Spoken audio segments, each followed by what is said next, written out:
It's like taking apart a giant erector set. The floodgate at 6th and River Road is coming down. And not a moment too soon for the KingFish restaurant. It's been closed for more than a week. For the first time since they were evacuated on Monday, employees were back, cleaning up. It's just tartar sauce and stuff that we had to leave in the building when they come to tell us to leave.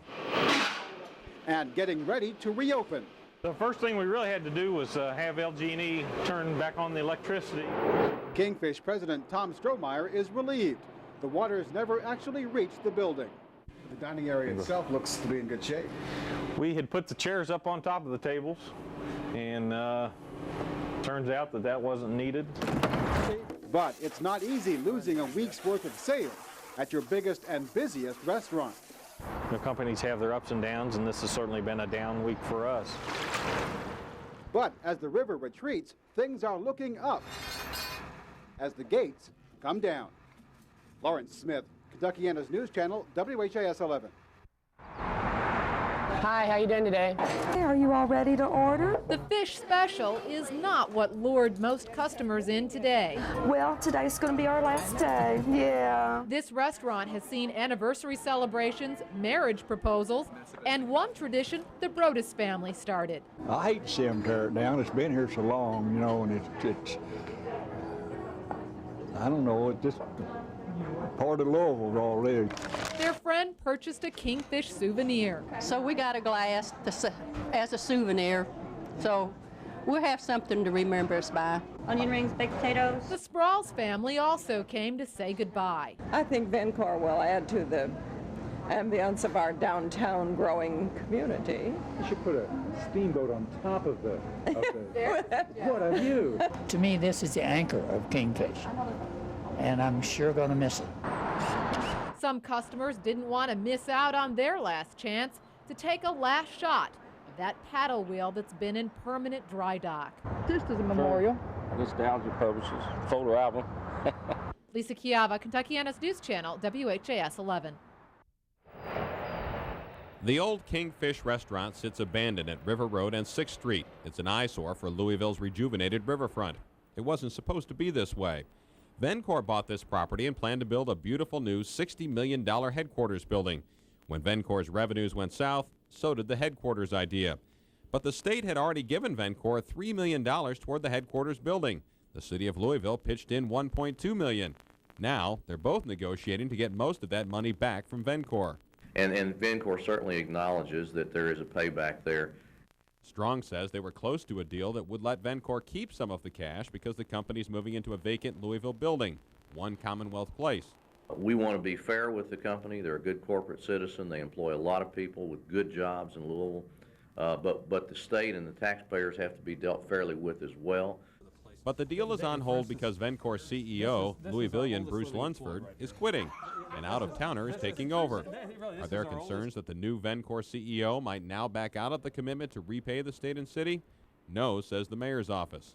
That makes all the more reason why this community should provide some level of investment in their new headquarters, because with the new CEO, these companies really are mobile this day and age, and it's important that we do everything we can to get them to invest in this community and see themselves as a part of it. Vencor will also keep getting up to $6.8 million in state tax credits for adding more than 500 employees to its Louisville workforce. Those incentives won't be affected by Vencor's decision to scrap the new headquarters building. It's Muhammad Ali's dream, but it's being shared by more and more people. Louisville has given the land, Kentucky taxpayers, $10 million. Now one of the area's largest employers is stepping up. That Ford Motor Company will help underwrite the Muhammad Ali Center with a $5 million sponsorship. The Ali Center is now just over halfway to a $60 million fundraising goal. That's going to pave the way for other people. Everybody has a tendency kind of to wait till the first one steps up. You know, it's like, it sounds pretty good. Now the first one stepped up in a big way. It'll make it a lot easier with the other corporations. Like you, we love Muhammad Ali as a native son. We applaud Muhammad Ali's dream, and we're pleased to share in it. But Muhammad Ali's relationship with his hometown hasn't always been a love affair. The story goes that in 1960, Muhammad Ali, upset that a Louisville restaurant wouldn't serve him because of his race, threw his Olympic gold medal into the Ohio River. Now, just a few hundred yards from that same river, the center bearing his name is closer to reality. We're doing really well. We've got a plan now to put the 60 together so we can do a groundbreaking first quarter of 2002. Within the last year, the Ali Center has raised $17 million.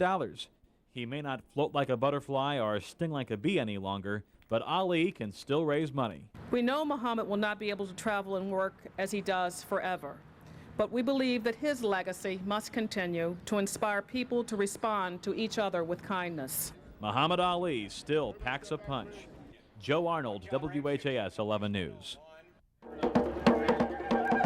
To the beat, Muhammad Ali signs his way through a crowd of fans. My ground's shaking. This is my granddaughter, and this is my co-worker's nephew, and my boss's son.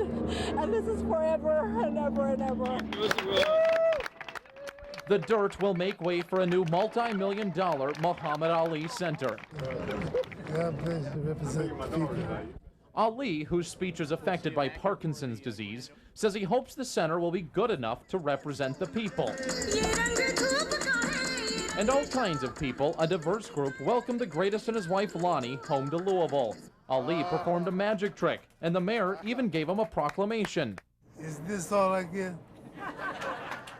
The need for such an institution has never been greater than it is today. Breaking bread and sharing it is a worldwide symbol of friendship, peacemaking, and unity. Plans include an interactive museum and conflict resolution center. Its physical space has no boundaries because it will reach out to people everywhere. And it's pretty obvious. He hugged me. I hugged him too. Ali started reaching out long ago. Adam May, WHAS 11 News. It's our first look inside. You say you want a shadow box against Ali in his prime? Well, you can do it in this special exhibit. Nearby, you can see his most famous fights again, but it's not all about boxing. A number of exhibits focus on finding your inner strength and respect for others. You guys have got to be thrilled to finally stand in here after, what, 12 years? 12 years. You're counting, and I can't remember how many years. I try not to remember. But it's exciting because I haven't been here in like a month and a half, or about a month, and to see what's come together this far in just a month, it's exciting. And Muhammad hasn't seen it since the spring, so you can imagine what he's going to feel like when he. I understand he wanted to sneak in right now. Yeah, well, the thing is once we get him here, is getting him out, because I don't think he's going to want to leave.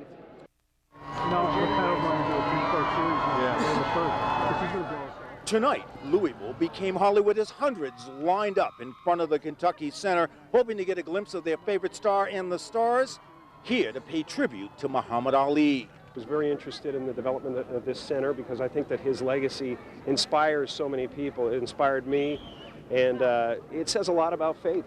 But I was a fan of Muhammad Ali's from the get-go. I saw him back in Rome in 1960. Yeah. And the closer I got to him, the more I admired him.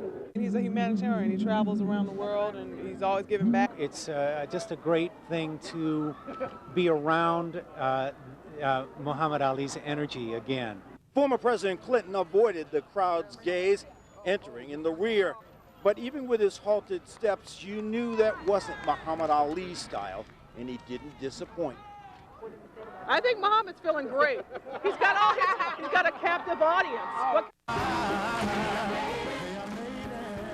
Inside, Ruben Studdard opened up the night's performance. And backstage, the one person hundreds had asked about for hours was about to go on stage. Angelina Jolie, who talked exclusively with us about the man, known simply as the greatest.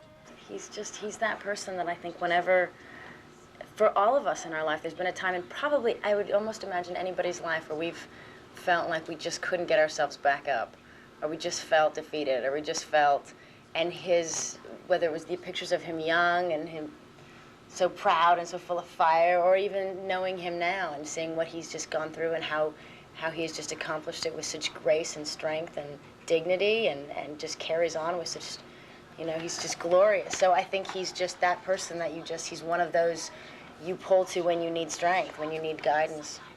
Chuck Olmstead, WHAS 11 News.